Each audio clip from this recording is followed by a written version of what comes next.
pangkasalusa with Sunsilk Damage Repair, Vitalan, Tiki-Tiki, and Nestle.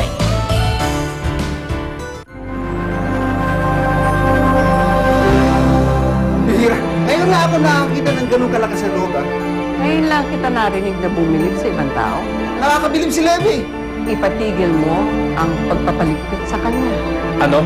Pwede natin siyang gamitin. Nakita ko kung sino nagkabot ng kutsilyo kay Manong. Ang bataan ni Hepe. Doon lang kung sino paniniwalaan ko. Pero alam ko kung sino makakatulong sa inyo. Salamat sa pagpapaulak mo. Alam ko na ang kahinaan.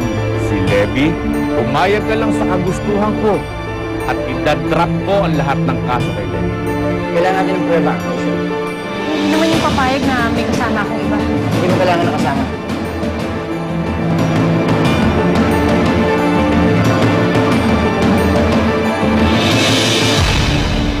Yes, Margarita. You know I need you there. Importante ang presence mo, di ba? Talaga? Alright. Sige, I'll be expecting you there. I'll call you again. Alright, thank you. Bye-bye.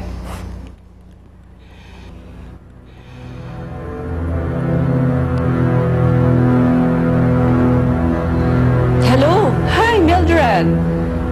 Rowena Guatlo. Yes, oo.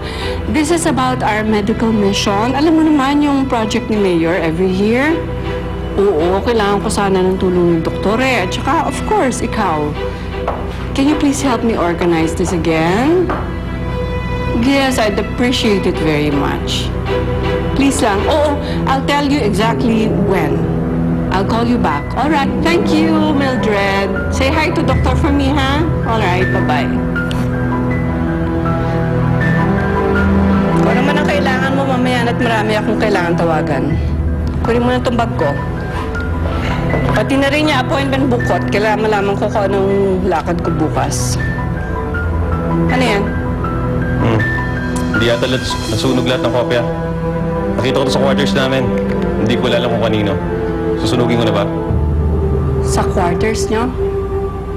Oo. Alamin ko ba kung kanino? Wag na. Papanoorin ko to.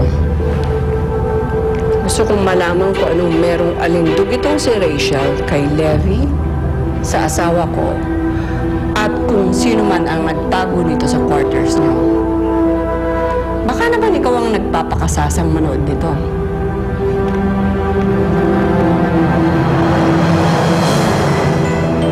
Magandang araw po. Ricardo Guato po, for Governor. Huwag niyo akong kakalimutan sa darating na eleksyon, ha? Salamat po. Magandang araw po sa inyo. Ricardo Guato po, for Governor. Huwag niyo po akong kakalimutan sa darating na eleksyon. Salamat po. Magandang araw po. Ricardo Guato po, for Governor. Huwag niyo po akong kakalimutan sa darating na eleksyon, ha? Salamat po. Magandang araw po. Kamusta na po kayo? Ricardo Guato, for Governor. Huwag niyo po akong kakalimutan sa darating na eleksyon, ha?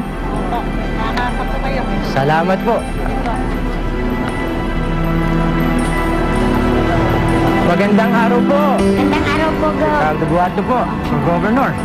Huwag niyo po akong kakalimutan sa darating na eleksyon. Huwag po kayong mag-alala. Tatapusin natin ang kahirapan sa San Felipe. Hindi pwede yung mayaman, lalo lang yung mayaman, at ang mahirap, lalo naghihirap. Attorney, sino ba binabanggit yung lalong yumayaman, ha?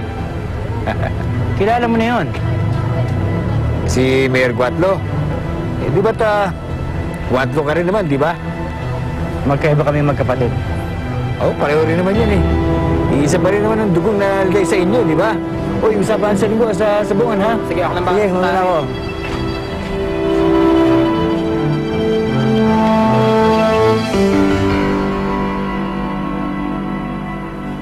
Come, Edmundo. Come and watch with me.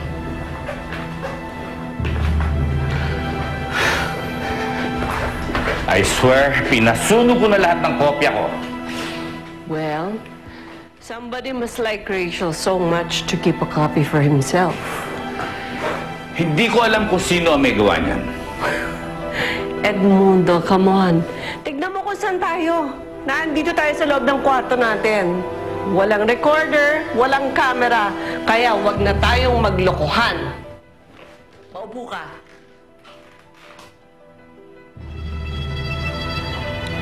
I have a plan para maibang imahe mo. Good PR.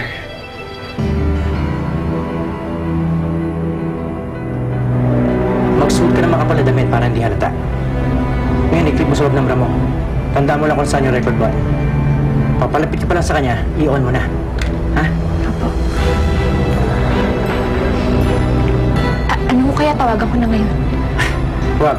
Magdududa yun. Hintay mo yung tawag niya.